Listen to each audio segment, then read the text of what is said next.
We're from up in Adams, North Dakota, northeastern North Dakota. We farm and ranch up there just out of the valley.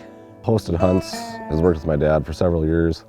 He said he wanted to take me somewhere hunting, and Buzz recommended this place as a great place for mule deer or whitetail. We are south of Volberg, Montana. Very enjoyable trips. I've never been on a bad hosted hunts trip. We've killed on every trip and had great opportunities on the trips. Anything that Buzz sends me on, I'm ready to go. We've hunted our entire lives together at home, but it's been getting harder and harder to get deer tags, and for us to go out together seems rare now that I have my own family. For us to get out here and be away from everything, we can hunt all day, we don't have to go to work and worry about work. It's a lot more fun to just spend the entire day together. Mark farms with me around a lot together, but it sure was great to take him on a trip and just ride in the truck for a while and then just be out there in the wilderness doing things, you know, not worrying about all the farming. And when you're back home, you always got to go home and jump in the tractor when you're hunting. And here you really can bond. Mark's been excited ever since last fall when we booked this trip. He's been ready to go, getting his gun ready back then. So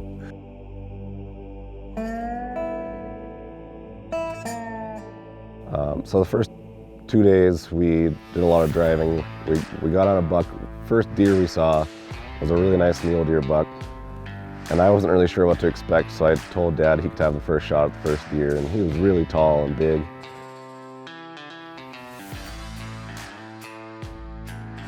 I think he was nervous. I think he was shaken. And he shot down in front of him.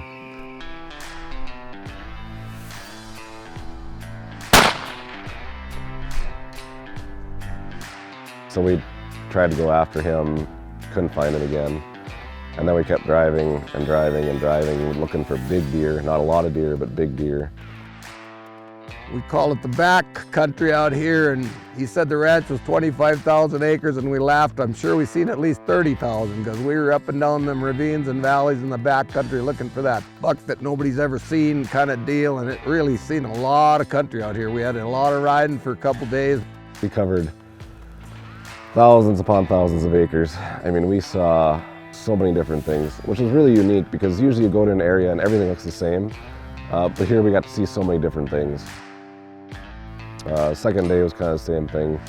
Just a lot of driving, a lot of looking, a lot of glassing, a lot of different country.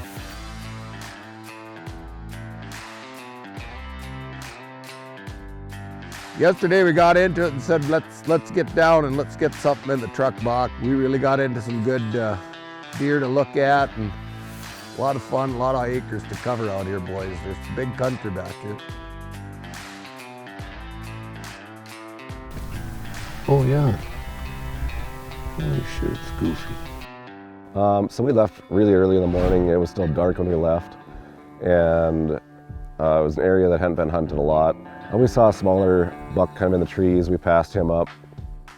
So we came over a little ridge onto a valley, and there was a buck coming up that ridge chasing a doe, and another buck came out of the trees. Young one jumped the fence, and they did a little standoff circling around, and we got a really good look at him.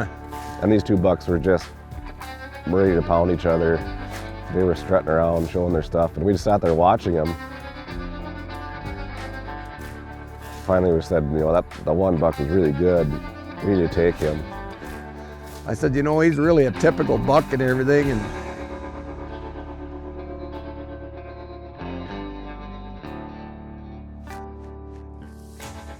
got out and got set up and just nailed it.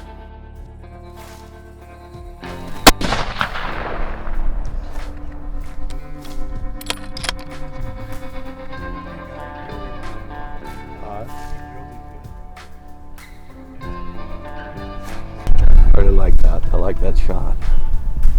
He kind of always circled to the clockwise, and once we got him on the ground, we found out why. He was blind on his left eye, so I shot the blind-eyed Jack or Joe or whatever you want to call it. We're gonna nickname that one the blind-eyed Joe, I guess. I plugged another notch on the rifle, so it was really fun that way, being so close and watching all the action prior to, and you really got a chance to judge the horns, and he's really a typical muley that you'd shoot in Montana.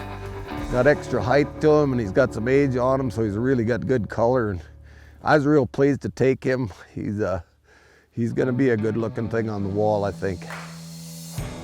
We were that evening on day 3. Mark was kind of open to either option, and we turned off that road and seen this big horn sticking up, and everybody got glasses on him, and we went, you know, that whitetail's got a lot of height to him. We can't tell if he's 4 or 5, but There was a bale pile, and there was a deer laying not far from it, and we could see from 650 yards. He was just tall and big. he turned off on us and really showed us some spread, and we decided we probably should get on him. And He got up and got nervous, and I got down because I thought he would come behind the bale pile and I could shoot him as he came on the other side of it. So I was on the ground ready for him. He never showed. And I was the gate man this time around, and got some gates open. We got up on him there, and We saw him cross a long ways out in front of us, and he dipped down towards the trees at the river. So I got out, got ready, and I couldn't find him. There was does everywhere. and I kept going, pull the trigger, because he's right in the middle of the meadow down in there with about some does and trees in the way and everything. Well, I didn't realize he wasn't finding them good because of the trees and the does. So I was ready for him. He turned, I had the safety on. So I got the safety off. He ducked behind 2 trees. As soon as he got past the trees, I pulled on him. I heard the bang, and it just went bam down, and I said, you got him, you got him. Shaking like a leaf. And the fact that he slowed down and stopped, I couldn't believe he did it. I thought he was gonna be in those trees and gone. We'd never see him again.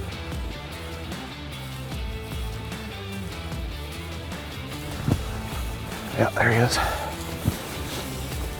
Woo! Woo! Look at that one. Just an 8-point, but he's pretty cool. He ducked behind the trees, and he was facing away from me, so I stopped and waited, and then he went behind the tree. So I waited for him to get past the tree and pulled on him. He dropped straight down, and it was just a matter of coming to find him. And he was right where he was standing. Good shot, 1 shot. Good buck, really good buck. Good 4x4, long tines, heavy deer. The horns he's got and the color he's got, and he's really a, good one in my book. And when they come in front of you got to take the gift you get, and that's what we felt we did yesterday. The food here was great, the people were great. It was an excellent place to go to. We saw so many deer. I couldn't even count how many deer we saw, and the antelope, and just the numbers were so huge, and to see that was amazing. You don't just come out and say, well, you should have shot this first deer you shot because it's the only one you saw. We got to see tons and tons of animals. It was really an enjoyable experience. I really appreciate what God gives us out here in this world, and the right to harvest these animals, to control the count in the animals, and you need to keep that under control too. So harvesting them the way we do is great. It makes for hunting's been a part of America, since it ever started, and so it's great to be able to go out and do things like that. I guess with that, I just say thank you to everybody, and God willing, I'll be back again. I'd like to say, it's really special to spend time with family. Family's a huge part of our lives, and to spend quality time with family, I think, is very important. And I have 3 sons of my own, and I hope someday that I can bring my sons on trips like this and spend this kind of time with them.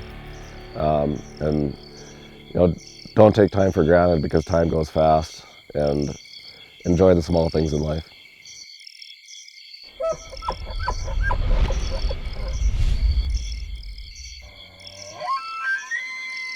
Ow.